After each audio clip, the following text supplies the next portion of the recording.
ሰላም የተወዳችሁና የተከበራችሁ አርሰናል ፖድካስት ተከታታዮቻችን በዛሬ ስፖርታዊ ዜናችን ላይ በድጋሚ ተመልሻለሁ። አጫጭር ስፖርታዊ መረጃዎችን አጋራችኋለሁ። ከእናንተ እንደተለመደባችሁ ቪዲዮ ላይክ እያደረጋችሁ እንዲጀምሩልኝ በአክብሮት እየጠየቁ ወደ መረጃዎች ሳልፍ ሮድሪጎ እና አርሰናል የሚያገናኝ መረጃ አጋራችኋለሁ። ቀደም ሲል በዜና መረጃ ላይ ከሮድሪጎ ጉዳይ ጋር በተገናኘ ያጋሯችሁ መረጃ አለ። አሁን ላይ ደግሞ አዲስ መረጃ ስለወጣ እሱ መረጃ እንመለከታለን ማለት ነው። አርሰናል ክንፍ መስመሩን በክረምት የዝውውር መስኮት ማጠናከር ይፈልጋል። አንዳንድ ተጫዋቾችን ደግሞ በገበያው ላይ እየተመለከተ ይገኛል። እነዚህን ተጫዋቾች ነው የምንመለከታቸው። ሮድሪጎን በተመለከተ አርሰናል አሁንም ቢሆን እውነተኛ ፍላጎት እንዳላቸው ከስፔን ማርካ ዘግቦታል። በዘገባው ላይ ማካቶ አርሰናሎች የተጫዋቹን ጉዳይ ከሚከታተሉ ከየትኛውም ክለብ በተሻለ በቅርበት ከሚከታተሉ ክለቦች ውስጥ አሁን ላይ ለዚህ ተጫዋች ቅርበት ያላቸው አርሰናሎች እንደሆነ ተዘግቧል። ዴቪድ ኦርንስተንም በዘገባው አካቶ ተጫዋቹን ለማስፈረም አርሰናሎች ፍላጎት አላቸው። የገንዘቡ መጠን ምንም ያህል ከፍ ቢልም አርሰናሎች ተጫዋቹን ለማስፈረም ከሚፈልጉ ክለቦች ውስጥ እንደሚካተቱ ጠቅሷል። ከዛም በተጨማሪ አሁን ላይ የወጣ አንድ አዲስ መረጃ አለ። ከክንፍ ዝውውር ጉዳይ ጋር በተገናኘ አርሰናሎች ይህን ተጫዋች ለረጅም ጊዜ ሲከታተሉት ነበር። ሉክማንን የተመለከተ መረጃ ላጋራችሁ። አርሰናሎች የአትላንታውን የክንፍ መስመር አጥቂ የሆነውን ሉክማንን ለማስፈረም ፍላጎት ካሳዩ ክለቦች ውስጥ ተጠቃሽ መሆናቸው ደግሞ ቱቱ ሜርካቶ የጣሊያን ጋዜጣ አስነብቧል። አርሰናል ተጫዋቹ ላይ ቀደምም ሲል ፍላጎት አሳይተው ነበረ። ከዚህ ተጫዋቹ ጉዳይ ጋር በተገናኘ አርሰናሎች አሁን በተዘገበው መረጃ መሰረት ተጫዋቹን ለማስፈረም ከሚፈልጉ ክለቦች ውስጥ ስማቸው ተጠቅሶ ተዘግቧል።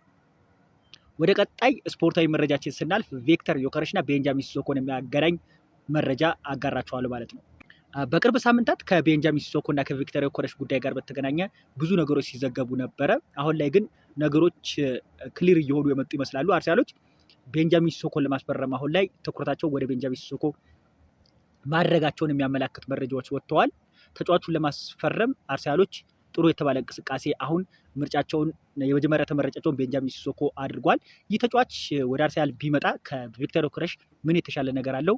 ቪክተር ዮከረስን ደግሞ አርሰናል ቢያስፈርም ለአርሰናል ምን ጥቅም አለው የሚለውን ነገር በዛሬ ስፖርታዊ ዜናችን ላይ እንመልከት ማለት ነው። ቤንጃሚን ሲሶኮ ለአርሰናል ጨዋታ ይሆናል ብዬ ነው በእኔ በበኩል የማስበው። ከዛም በተጨማሪ ከቪክተር ዮከረስ የሚሻለው ኳሊቲው ቤንጃሚን ሲሶኮ ምንድነው የሚለውን ነገር እንመልከት። አሁን አርሰናሎች ሙሉ ትኩረታቸው ቤንጃሚን ሲሶኮ ላይ አድርጓል። ይህን ተጫዋች ለማስፈረም ግን አርሰናሎች ብቻ አይደለም፣ ቶተንሃምም አውሮፓ ሊጉን አሸንፎ ወደ ቻምፒዮንስ ሊግ መግባቱን ተከትሎ ይህን ተጫዋች ለማስፈረም ከአርሰናል ጋር ፉክክር ውስጥ የገባ ሌላኛው የለንደን ክለብ መሆኑ ተለይቷል። ከዛም በተጨማሪ ቼልሲዎችም ይህን ተጫዋች ማስፈረም ይፈልጋሉ ሲል ካች ኦፍ ሳይድ ላይ አሁን በቅርብ ተሳታቶች ውስጥ ተዘግቧል። ተጫዋቹን ለማስፈረም ቼልሲ ውጪ ቶተንሃም እና አርሰናሎች ይህን ተጫዋች ለማስፈረም እንደሚንቀሳቀሱ እየተዘገበ ይገኛል። ቀደም ሲል የጠቀስኩላችሁ ነገር ላጋራችሁ። ይህ ተጫዋች ቢመጣ ታዲያ በአርሰናል ቤት ምን አይነት ነገር በአርሰናል ቤት ይጨምራል የሚለውን ነገር እንመልከታ። የአርሰናል ደጋፊዎች በአብዛኛው ቪክተር ዮከረስ በአርሰናል ቤት ቢመጣ ደስተኛ እንደምትሆኑ በጣም እርግጠኛ ነኝ። ነገር ግን ቤንጃሚን ሲሶኮ ከቪክተር ዮከረስ አንጻር ምን የተሻለ ነገር አለው የሚለውን ነገር እንመልከት። ይህ ተጫዋች እንደምታውቁት ቁመቱ በጣም ረጅም ነው። ስለዚህ የአየር ኳስ ክሮስ ሲደረግለት ቴስታዎችን መቅጨት ይችላል። ከዛ በተጨማሪ ደግሞ በጣም ፈጣን ነው፣ ፍጥነት አለው። ሹቲንጉ በተለይ ደግሞ አውትሳይድ ዘ ቦክስ መሾት የሚችል ተጫዋች ነው። ስለዚህ አሁን አርሰናል እንደ ድክመት የተመለከታቸው በተለይ በአጥቂ በኩል ላይ ከፍተኛ ድክመት ያለበት አርሰናል በክፍት ጨዋታ ላይ አርሰናሎች ጎል ማስቆጠር አይቸገሩም። ነገር ግን የእንግሊዝ ክለቦች በአብዛኛው ጊዜ በተለይ ደግሞ ድን ክለብ ፈርተው የሚገቡ ወይም ደግሞ ሎ ብሎክ የሚጫወቱ ክለቦችን ስንመለከታቸው ግን አርሰናል ጎል ማስቆጠር ይቸገራል። ስለዚህ አርሰናል አሁን ላይ ለክለቡ የሚያስፈልገው አውትሳይድ ቦክስ መሾት የሚችል ተጫዋች ነው እንጂ ከተከላካይ በስተጀርባ የሚሮጥ ተጫዋች አርሰናል አሁን ላይ አያስፈልገው። በተለይ ደግሞ የእንግሊዝ ፕሪሚየር ሊግ ሎ ብሎክ የሚጫወቱ ክለቦች በጣም ይበዛሉ። ስለዚህ አሁንም ቢሆን አርሰናል እየተቸገረበት ያለበት አጫዋቱን ከተመለካችሁት ሎ ብሎክ የሚጫወት ቲም ሲኖር አርሰናሎች ጎል የማስቆጠር እድላቸው በጣም ዝቅተኛ ነው። ስለዚህ ቤንጃሚን ሲሶኮ ከቪክተር ዮከረስ በጣም ይሻል፣ አውትሳይድ ቦክስ በጣም ይሾታል። ከፈለጋችሁ ዩቲዩብ ላይ እየገባችሁ ማየት ትችላላችሁ። ስለዚህ ሎ ብሎክ የሚጫወት ጨዋታ ሲገጥመው አርሰናል በቀላል ጎል ከውጭ በመሾት ለአርሰናል ማስገባት ይችላል ማለት ነው። ቪክተር ዮከረስን ደግሞ ስንመለከተው ቪክተር ዮከረስ ከሚገባው በላይ ጎል ፑቸር ነው። በጣም ጎል ያስገባል። ብዙ ጎሎችን ለአርሰናል ቢመጣ ያስገባል ብዬ ገምታለሁ። ነገር ግን እንዳልኳችሁ ሎ ብሎክ የሚጫወት ጨዋታ ላይ የአርሰናልም ጨዋታ ከተመለከታችሁት በተለይ ደግሞ የሚከላከል ቲም ሲያጋጥመው ግን ተጫዋቹ ይቸገራል። ስለዚህ አርሰናል ደግሞ ዋና ችግር ያለበት በሎ ብሎክ የሚጫወቱ ክለቦች ሲመጡ ከአውትሳይድ ቦክስ በተለይ ደግሞ እንደ ግራንት ዣካ ከውጭ የሚሾት ተጫዋች ያስፈልጓል። ይሄ ደግሞ በጣም በእርግጠኛ ሆኜ የምነግራችሁ ቤንጃሚን ሲሶኮ ከውጭ በመሾት ምርጥ የተባለ ተጫዋች ነው።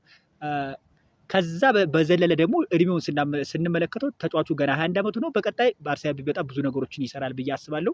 ለማንኛውም አርሰናሎች አሁን ምርጫቸውን ቤንጃሚን ሲስኮ ላይ አድርጓል። በተጫዋቹ ዝውውር ጉዳይ ላይ በተገናኘ ቼልሲ እና ቶተንሃሞች ደግሞ በቀጣይ በተጫዋቹ ዝውውር ላይ የሚከታተሏቸው ክለቦች እንደሆነ ተዘግቧል። ሊቨርፑሎችም ተጫዋቹ ላይ ፍላጎት በቅርብ ሳምንታት አሳይተዋል። በክረምት የዝውውር መስኮት ከሚከታተላቸው ተጫዋቾች ውስጥ ይህ ተጫዋች ይካተትበታል። ሮድሪጎን የተመለከተ አንድ መረጃ ወጥቷል። ቢቢሲ ኒውስ እንዳስነበበው መረጃ መሰረት አርሰናሎች አሁንም ቢሆን ይህን ተጫዋች ለማስፈረም እንቅስቃሴ ማድረጋቸውን እየተዘገበ ይገኛል። በ2019 በ45 ሚሊዮን ሳንቲያጎ በርናባውን የተቀላቀለውን ተጫዋች አሁን ላይ 80 ሚሊዮን ዩሮ ለጥፎበታል። በተጫዋቹ ዝውውር ጉዳይ ላይ ሪያል ማድሪዶች የትኛውም ክለብ ተጫዋቹን ለማስፈረም የሚመጣ ከሆነ 80 ሚሊዮን ዩሮ መክፈል እንዳለበት ተናግረዋል። ታዲያ አርሰናል 80 ሚሊዮን ዩሮ ድረስ አውጥቶ ተጫዋቹን ያስፈርማሉ የሚለው ነገር አሁን ላይ በጣም እጅግ አነጋጋሪ እየሆነ መጥቷል። በተከላካይ ቦታ ላይ አንድ ተጫዋች አርሰናል እየተመለከተ ይገኛል። ኦስማን ዲያቤንድን ከአርቢ ላይፕዚግ ለማስፈረም ከስፖርቲንግ ሊዝበን ለማስፈረም አንዳንድ ነገሮችን እየተሰራ እንደሆነ ተዘግቧል። ትሮሳርድን የተመለከተ መረጃ ላጋራችሁ። አርሰናሎች የትሮሳርድን ኮንትራት ለመጨረስ አሁን ላይ ለመስማማት በጣም መቃረባቸውን የሚያመላክቱ ነገሮች እየወጡ ይገኛል። ዴቪድ ኦርንስታይን አሁንም ከቶማስ ፓርቲ ኮንትራት ጉዳይ ጋር በተገናኘ አብዴት የሆነ መረጃ ወጥቷል። ተጫዋቹ በአርሰናል ቤት እንደሚቆይ እርግጠኛ ነው። ነገር ግን በሁለቱ ወገኖች የሚደረገው ንግግር እስካሁን ድረስ ግልጽ አልሆነም ሲል ገልጿል ማለት ነው። ለቶማስ ፓርቲ አሁን ላይ ከሳውዲ ክለቦች እና አትሌቲኮ ማድሪድ ተጫዋቹን ረጅም ጊዜ ኮንትራት ለማስፈረም የተቃረቡ ክለቦች እንደሆኑ ተለይቷል። ምንም እንኳን እነዚህ ክለቦች ለተጫዋቹ ኮንትራት ለማቅረብ ዝግጅት ላይ ቢሆኑም ተጫዋቹ ግን በአርሰናል ቤት መቆየትን መርጧል። በሁለቱ ወገን ግን አሁን ላይ አንድ አዲስ ነገር ይኖራልም ሲል ገልጿል። አርሰናል የሊሉን አጥቂ ጆናታን ዴቪዝን በክረምት የዝውውር መስኮት ለማስፈረም ከሚፈልጋቸው አጥቂ ዝርዝሩ ውስጥ ማስቀመጡን ዘ አትሌቲክስ አስነብቧል። አሁን ብዙ አማራጮችን አርሰናሎች እየተመለከቱ ይገኛሉ። ነገር ግን ተቀዳሚ ተመራጫቸው ለይቷል። ቤንጃሚን ሲስኮ ዝውውር የማይሳካላቸው ከሆነ ደግሞ በጣም ሎወር ሬትድ የሆኑ ተጫዋቾች ላይ ትኩረት ያደርጋሉ ተብሎ ይጠበቃል። ጃዋ ፔድሮን በተመለከተ ጃዋ ፔድሮንም አርሰናሎች ለማስፈረም ይፈልጋሉ። ነገር ግን የመጀመሪያ ዓላማቸው ካልተሳካላቸው ነው ወደ እነዚህ ተጫዋቾች ይመለሳሉ ተብሎ የሚጠበቀው። ከአርሰናል ዝውውር ጉዳይ ጋር በተገናኘ በአርሰናል ቤት ይዤላችሁ የወጣሁት መረጃ ይህን ይመስላል።